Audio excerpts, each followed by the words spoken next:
The following CD demonstrates the concept of nerve mapping using the PAJUNK nerve stimulator. Anaesthetists will demonstrate the location of the peripheral nerves commonly blocked in regional anaesthesia. The PAJUNK MultiStim sensor consists of a control box and peripheral electrode. To start, press and hold the ON button. The PAJUNK MultiStim sensor will automatically conduct a self-test, then default to pause mode, where the LCD display will flash. The sensor will automatically start in needle mode and display the pre-programmed setting shown here up to a maximum of 6 milliamps. To change to PEG mode, press this button. The display will then show the pre-programmed PEG setting up to a maximum of 60 milliamps. The pulse width can be changed by pressing this button and then by turning the grey knob either clockwise or anti-clockwise. You can choose from between 0.05 milliseconds and 1 millisecond. The frequency can be altered by pressing this button, either 1 or 2 Hz. You can pre-program the sensor and set the volume of the audible bleeps to your individual preference by using this Setup button and following the instructions in the handbook supplied with the sensor. To activate the sensor, press the grey knob. The main LCD display will stop flashing and a patient figure will appear together with a black flashing circle. At this time, the sensor will indicate the flow of current travelling through the patient. If the circuit is incomplete, then the reading will show 0. When the stimulation circuit is complete, the acoustic signal changes pitch. A further black circle appears here and the actual current travelling through the patient is indicated. We suggest commencing at a current of 3 milliamps for upper limb blocks. For lower limb blocks, the current is commenced at 5 milliamps. To locate most of the peripheral nerves, only light pressure need be applied to the skin surface, to which has been applied a water-based lubricant. The PEG is moved over the skin surface until paresthesia or a motor response is elicited. Transcutaneous electrical stimulation to elicit motor or sensory response is used to assist identification on the skin for needle insertion during peripheral nerve blockade. Pre-location of the nerve could therefore be useful in reducing pain, as the procedure reduces exploration time with the needle and improves precise location of nerve position during the block. The technique allows the awake subject to experience paresthesia and motor twitch in a controlled environment. Hence the patient is aware what they will experience and is often less fearful of nerve blockade. Aside from patient benefits, it provides a teaching tool to anaesthetists. Anatomical landmarks are an essential prerequisite. However, rapidity, control and fluency of performance can gain patient confidence. The latter can be learnt by practicing with the PAJUNK sensor nerve stimulator and PEG in teaching sessions. Upper limb blocks. We will display the location of the peripheral nerve by assessing the sensory or motor endpoint. Wrist block, median nerve. At the wrist, the median nerve lies between the palmaris longus and flexor carpi radialis tendons and deep to the flexor retinaculum. Paresthesia is into thumb or index finger. Motor response elicits twitching, mainly into the thenar eminence with some thumb abduction. Ulnar nerve. At the wrist, it lies between the ulnar artery and flexor carpi ulnaris. Paresthesia is into little finger. Motor response elicits twitching of the lateral finger flexors.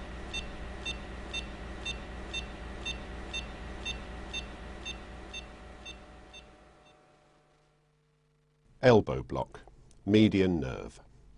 At the elbow, it lies medial to the brachial artery. It is blocked 1 to 2 centimeters proximal to the flexor skin crease of the antecubital fossa. Paresthesia is into thumb or index finger. Motor response elicits stimulation of the forearm pronators and long flexors of the wrist. Radial nerve.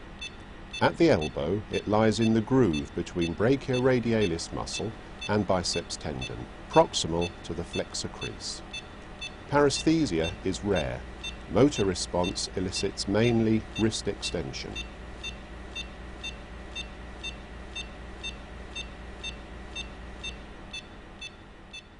Ulnar nerve. At the elbow, it lies in the sulcus between the medial epicondyle of the humerus and the olecranon. Paresthesia is rare. Motor response causes stimulation of the lateral finger flexors and adduction of the thumb. Mid-humeral approach. Key landmarks are the brachial artery. Paresthesia is local. Motor response, due to the close proximity of the nerves to one another, is often mixed.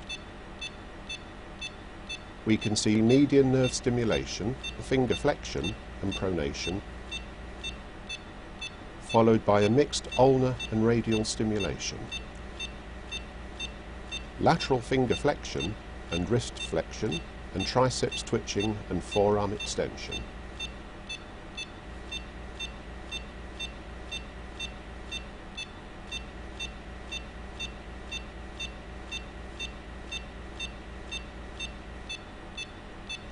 We can now see musculocutaneous response, forearm and wrist flexion, followed by ulnar nerve response, forearm flexion and lateral finger flexion. Brachial plexus, interscalene approach. Key landmarks are the lateral border of sternocleidomastoid muscle, the interscalene groove between anterior and middle scalenus muscle, palpated at the level of the cricoid cartilage, C6, and the subclavian artery as it passes above the scapula. Paresthesia is usually local. The first motor response elicited is from stimulation of the superficial cervical plexus and the spinal accessory nerve, which lie in close association. We can see twitching of the trapezius muscle. Next, we stimulate the phrenic nerve, which is anterior to the brachial plexus. We can see diaphragmatic contraction. Moving laterally into the interscalene groove, we stimulate the brachial plexus, and one can see forearm flexion as the median nerve is stimulated. Lower limb blocks. Femoral nerve block. The femoral nerve lies lateral to the femoral artery in the groin. Paresthesia is local. Motor response elicits twitching of the quadriceps muscle and the patella.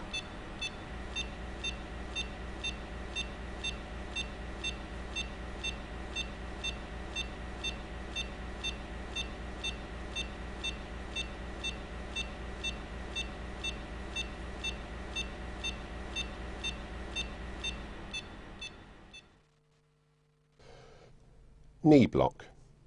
Key landmarks are biceps femoris at the lateral border of the patellar triangle, semimembranosus medially, the popliteal artery in between, and the patellar crease below. Paresthesia is local. Motor response is shown by plantar flexion by tibial nerve stimulation, followed by dorsiflexion of the foot via the common fibular nerve.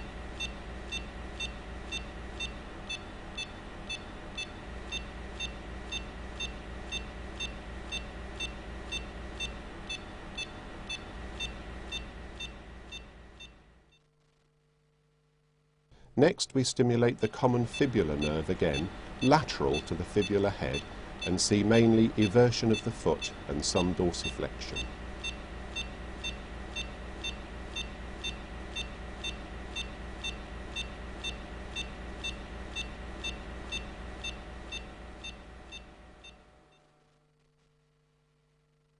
Ankle block. Tibial nerve. It lies between the medial malleolus and the posterior calcaneal border. Paresthesia is into sole of foot and toes, and some motor response can be seen by twitching of the flexor muscles of the sole and the toes.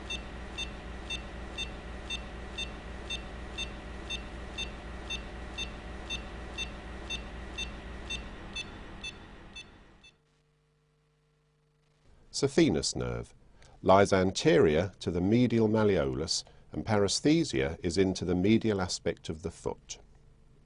Deep perineal nerve. It lies between extensor hallucis longus tendon and tibialis anterior tendon alongside the dorsalis pedis artery. Paresthesia is into big toe. Superficial perineal nerve. It lies lateral to the dorsalis pedis artery between the medial and lateral malleoli.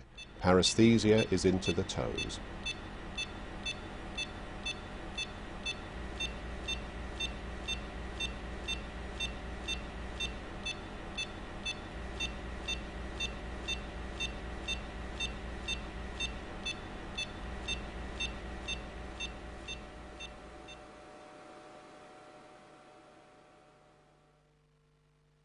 Sural nerve. It lies between lateral malleolus and the Achilles tendon.